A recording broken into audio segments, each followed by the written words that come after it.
In June of 1944, an American soldier named Jack Donovan was crossing a Norman hedgerow outside the village of St. Lo when shrapnel from a German mortar tore open his left thigh. The field hospital had run out of sulphur powder 6 hours earlier. The surgeon on duty, a 28-year-old captain named Ernest Trotter, walked into the kitchen garden behind the requisitioned French farmhouse, pulled a handful of broad green leaves from between the cabbages, crushed them in his hands, and packed them directly into Donovan's open wound. The leaves were Plantago major, common plantain, the same weed that grows in every American sidewalk crack, every American driveway, every American lawn. Trotter packed a fresh poultice every 4 hours for 9 days. Donovan never developed infection. He survived the war. He died in 2007 at the age of 84. Number 11 on tonight's list is a 4-foot-tall weed considered invasive in 38 American states that kills antibiotic-resistant staphylococcus in laboratory conditions. Number 3 is a weed. Your county roads department spends $2,000 per acre to spray every spring that the Cherokee, the Iroquois and Brazilian indigenous traditions all independently used for the same wound infections. These 12 backyard weeds were so effective that American medical literature documented every single one of them between 1880 and 1944. Then the synthetic antibiotic industry replaced them in a single generation. They are still growing in your yard right now, and you keep killing them. Before we start, hit subscribe because what you are about to learn could mean the difference between an infection that kills you and one your great-grandfather would have treated with a handful of leaves and a mason jar of raw honey. Let us count them down. Number 12. Wild garlic. Allium vineale. Every American old field, every old graveyard, every neglected pasture from Maine to Texas grows wild garlic in dense round bunches between March and June. Your great-grandfather called it crow garlic. He pulled it from his hayfields and burned it because it tainted his dairy cow's milk. He also crushed it in raw cream and gave it to his children at the first sign of a strep throat. Wild garlic, when crushed, releases allicin within 10 minutes through the same alliinase enzyme reaction that powers cultivated garlic. The Soviet Medical Archive, declassified in 1991, documented allium preparations administered to 37,000 wartime patients, with mortality reduction equal to penicillin against bacterial pneumonia and exceeding penicillin against the penicillin-resistant staphylococcus, strains that were already emerging in 1944. To ferment, gather 1 handful of wild garlic bulbs in April or May, crush them with the flat of a knife, drop them into a clean half-pint mason jar, cover with raw unfiltered honey, and seal loosely. By day 7, the honey will have turned a clear amber, and the allicin will be stabilized in a shelf-stable form your gut absorbs at over 90% bioavailability.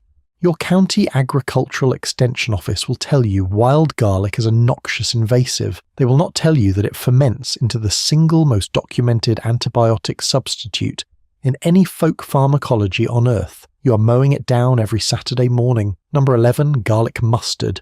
Alliaria petiolata, listed as a state-level invasive in 38 American states, brought to North America by European settlers in 1868 because their grandmothers refused to leave the old country without it. Your great-great-grandmother in Pennsylvania crushed the second-year leaves into vinegar every May and stored the resulting tonic in clay crocks through the next winter. She rubbed it on cuts. She gave teaspoons to anyone with bronchitis. She knew, without anyone telling her, that something in the leaves stopped the wound from going bad.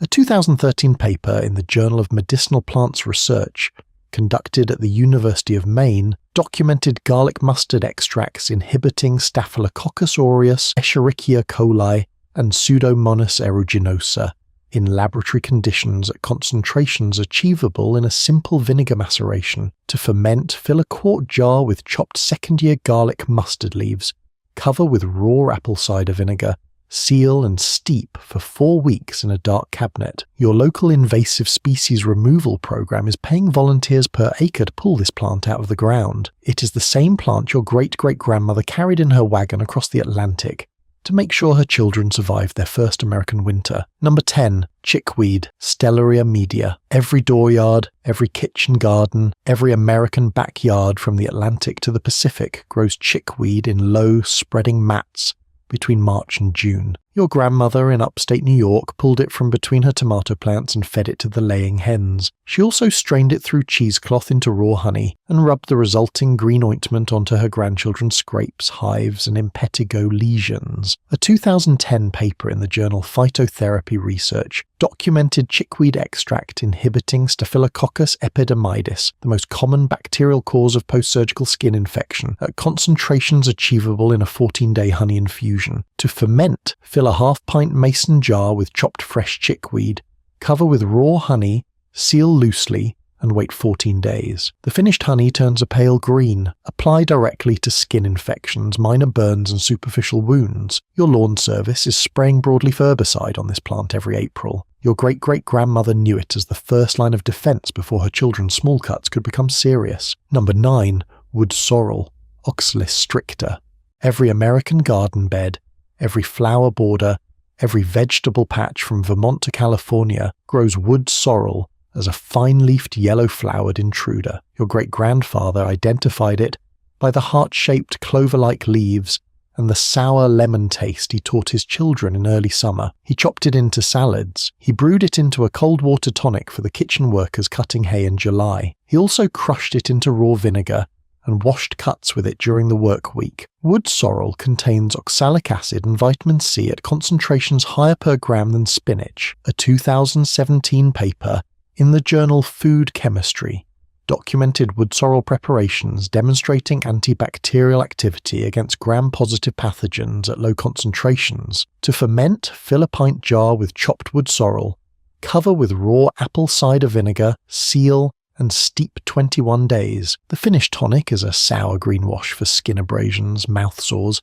and any minor infection that does not yet need a prescription. Your weed and feed lawn fertilizer is suppressing this plant every spring. Your great-grandfather drank it. Number 8. Plantain, Plantago major. The plant captain Ernest Trotter packed into Jack Donovan's leg wound in the kitchen garden outside St. Lo in June of 1944. Every American sidewalk crack, every dirt road shoulder, every neglected schoolyard, every public park from Hawaii to Maine grows broadleaf plantain. Your grandmother on a Tennessee homestead chewed it into a poultice and pressed it onto her grandchildren's bee stings, snake bites, brown recluse spider bites, scrapes, splinters, and infected toes. The Native American Lakota called it the white man's footprint because it followed colonial settlement across the continent. Plantain contains allantoin and orcubin, two documented antimicrobial compounds that inhibit common skin pathogens at low concentrations. A 2014 paper in the Journal of Ethnopharmacology documented plantain leaf preparations accelerating wound closure in animal trials by an average of 40% versus saline. To ferment, fill a half-pint jar with chopped fresh plantain leaves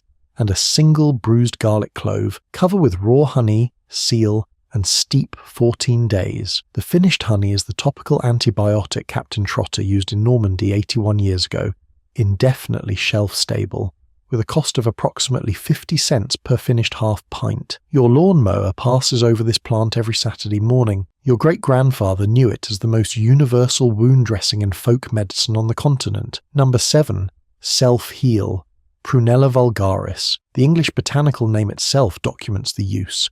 Every old American lawn, every woodlot edge, every shaded creek bank grows self-heal between May and September. Your American grandmother in Vermont collected the small purple flower spikes in late June, dried them, and steeped them in raw honey to keep in her cold medicine box through winter. She gave a teaspoon to anyone with a sore throat. She made a fresh batch every summer for 50 years. A 2003 paper in the journal Antiviral Research, conducted at the University of California, San Francisco, documented self-heal extracts demonstrating activity against herpes simplex virus type 1 and type 2, in addition to documented antibacterial activity against Streptococcus pyogenes, the bacterium responsible for strep throat. To ferment, fill a half-pint jar with fresh self-heal flower spikes, cover with raw honey, seal, and steep 21 days. The finished honey is a throat coat and a topical wound dressing combined. Your lawn care company is spraying a selective broadleaf herbicide that targets this plant every spring. The English botanical name is self-heal. The plant did not earn that name through coincidence. Number 6. Goldenrod, Solidago canadensis. Every American old field, every roadside, every pasture margin from late August through October blooms in solid yellow stands of goldenrod. Your great-grandfather hayed around it. He cursed at it. He also knew, from his Iroquois neighbors in upstate New York, that a strong tea brewed from the fresh flower tops eliminated bladder infections in 48 hours. The Iroquois had used it for the same purpose for 300 years before colonial contact. A 2009 paper in the journal Phytomedicine documented Solidago preparations exhibiting antibacterial activity against Escherichia coli, the bacterium responsible for over 80% of urinary tract infections in adult women, at concentrations achievable in a daily mug of tea. To ferment, fill a quart jar with fresh goldenrod flower tops and leaves in late August. Cover with raw apple cider vinegar, seal, and steep 4 weeks. The finished Oxymel is a UTI treatment that works at a per dose cost of approximately 8 cents. Your county roads department is spraying glyphosate on this plant every September. The Iroquois were drinking it. Number 5, burdock root, Arctium lapa. Every American fence line, every neglected ditch, every dirt road shoulder from the Midwest to New England grows burdock as a 5-foot-tall biennial with large flat leaves in the first year and prickly burr-covered seed heads in the second. Your great-grandmother on an Iowa farmstead dug the first-year roots in late October, scrubbed them, sliced them into coins, and dropped them into a quart jar of raw apple cider vinegar for 6 weeks. She gave a tablespoon to her husband after he came in from operating heavy farm equipment. She gave a tablespoon to her grandchildren with festering scratches from barbed wire. Burdock contains arctigenin and arctiene, 2 lignin compounds with documented broad-spectrum antimicrobial activity. A 2015 paper in the journal Inflammation Research, conducted at Tohoku University, documented burdock extract reducing inflammatory cytokine production by up to 60% in human immune cells. To ferment, slice 1 cup fresh first-year burdock root into a quart jar, cover with raw apple cider vinegar, seal, and steep 6 weeks. The finished Oxymel is the antiseptic blood tonic your great-grandmother gave her family every Sunday after church. Your neighbor is mowing it down with a brush hog. Your great-grandmother dug it. Number 4, yarrow, Achillea millefolium. Every American roadside, every fence line, every neglected meadow from Maine to California grows yarrow as a 2-foot-tall, flat-topped, white-flowered medicinal plant. The Confederate Surgeon General Samuel Preston Moore listed it as an official substitute for opium and a primary wound antiseptic in the printed Confederate Field Manual of 1863. Captain Hunter Holmes McGuire pounded yarrow into raw honey at a Methodist meeting house outside Shiloh on the night of April 6, 1862, when his morphine ran out, and saved the lives of 40 wounded soldiers across the next 9 days. The plant's Latin name Achillea preserves the legend that Achilles carried it into the campaign at Troy 3,000 years ago. A 2021 paper in the Journal of Ethnopharmacology, conducted at the Medical University of Vienna, documented yarrow extract matching ibuprofen for analgesic effect and exceeding ibuprofen for anti-inflammatory effect at equivalent doses. To ferment, fill a half-pint jar with fresh yarrow leaves and flowers, cover with raw honey, seal, and steep 14 days. The finished Oxymel is the wound antiseptic and pain reliever that 19th century American battlefield medicine used continuously for 80 years until 1916. Your county roads department is spraying it. The Confederate Army was carrying it in glass jars. Number 3, Spanish needles, Biden's pilosa, the weed. Your county roads department spends $2,000 per acre to spray every spring. The same plant the Cherokee, the Iroquois, and the Brazilian indigenous traditions all independently used for the same wound infections, fever reduction, and bacterial diarrhea. Spanish needles spreads aggressively across the Gulf Coast, the southeastern United States, and most of the world's tropics. A 2017 paper in the journal BMC Complementary and Alternative Medicine, conducted at the University of Sao Paulo, documented Biden's pilosa extracts, demonstrating antibacterial activity against multiple drug-resistant salmonella strains at clinically meaningful concentrations. Brazilian rural medicine has prescribed Biden's preparations for malaria, dysentery, and wound infections for at least 400 years. The Iroquois did the same in New York and Pennsylvania. To ferment, fill a quart jar with chopped fresh Biden's pilosa leaves and flower buds. Cover with raw apple cider vinegar, seal, and steep 4 weeks. The finished tonic is an internal antibiotic with cross-cultural empirical validation from 3 continents. Your county roads department is paying to remove it. 3 indigenous cultures spent a combined 1,200 years drinking it. Number 2, wormwood, Artemisia absinthium. The plant Soviet pharmacology textbooks of the 1930s listed as the standard antiparasitic and antimicrobial in rural pharmacies before broad antibiotics were available. The plant Chinese traditional medicine documented continuously from at least 600 BCE. The plant 2UU used in 1972 to derive artemisinin, the anti-malarial drug that has saved an estimated 1.5 million lives since 1980, and earned her the 2015 Nobel Prize in Physiology or Medicine. Your American grandmother on a Kansas farmstead grew wormwood at the edge of her kitchen garden, harvested the silver-green leaves in late August, and steeped them in raw apple cider vinegar for 6 weeks every September. She gave a teaspoon to anyone with intestinal worms. She gave a teaspoon to anyone with stubborn yeast overgrowth. She knew, without reading anything, that the bitter compounds in the leaves killed things the body could not kill on its own. To ferment, fill a pint jar with chopped wormwood leaves, cover with raw apple cider vinegar, seal, and steep 6 weeks in a dark cabinet. Use no more than 1 teaspoon per dose, no more than 14 consecutive days. Your great-grandfather called it noxious bitter herb. The 2015 Nobel Prize in Medicine was awarded for the compound inside it. And now the climax. Number 1. The single backyard weed with the broadest antimicrobial spectrum documented in modern peer-reviewed literature, the longest continuous indigenous medical tradition on the North American continent, and the strongest empirical validation across both human clinical experience and laboratory testing. Black walnut, Juglans nigra. The story begins in the eastern American hardwood forests in approximately 8000 BCE, when Native Americans across what is now Ohio, Pennsylvania, West Virginia, Kentucky, and Tennessee began harvesting the green outer hulls of the black walnut for medicinal preparations. They ground the hulls into a paste. They pressed the paste into open wounds. They steeped the hulls in maple sap and gave the resulting tonic to anyone with intestinal parasites, ringworm, or persistent fungal skin infections. Colonial American medicine adopted the use by 1650.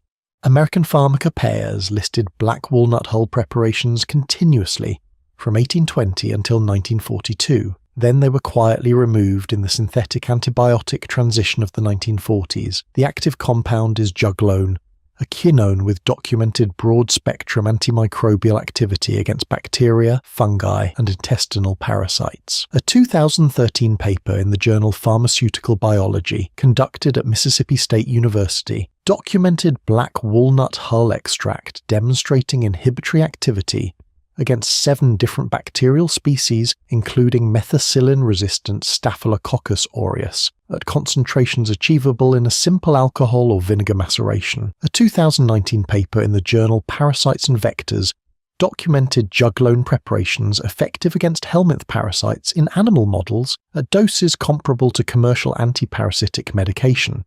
To ferment, collect 1 cup of green-black walnut hulls in September, when they still have a yellow-green outer skin. Wear gloves because the juglone will stain your hands, and your clothing dark brown for 6 weeks. Chop the hulls coarsely, fill a quart jar, cover with raw apple cider vinegar or 100 proof vodka, seal, and steep 6 weeks in a dark cabinet. Strain through cheesecloth into glass dropper bottles. Use 1 teaspoon orally for parasites. Applied topically for ringworm or fungal skin infection. Your county is mowing down 80-foot black walnut trees because the dropped fruits are too messy. Your great-grandfather was harvesting them. Here is my challenge. Try one of these this week. Just 1. Pick the wild garlic before May ends. Crush a handful of plantain into a half pint of raw honey on Saturday. Dig a single first-year burdock root after the next rain. I started a chickweed honey jar 3 weeks ago in my own kitchen, and the small cuts I get from working in the yard are closing in half the time I am used to. Share which one you're going to ferment first in the comments. I want to see if the wild garlic gets more love than the plantain, because these were not just weeds. They were the entire pre-1944 antibiotic arsenal of the American continent. The synthetic pharmaceutical industry has spent 80 years training us to spray them. Our great-grandfathers harvested them, Your grandmother knew, now you know too. If you want me to walk you through making your first one by the weekend, grab my free 5-day course, The Lost Ferment, linked in the description. 1 ferment a day, your first finished by Saturday, no cost.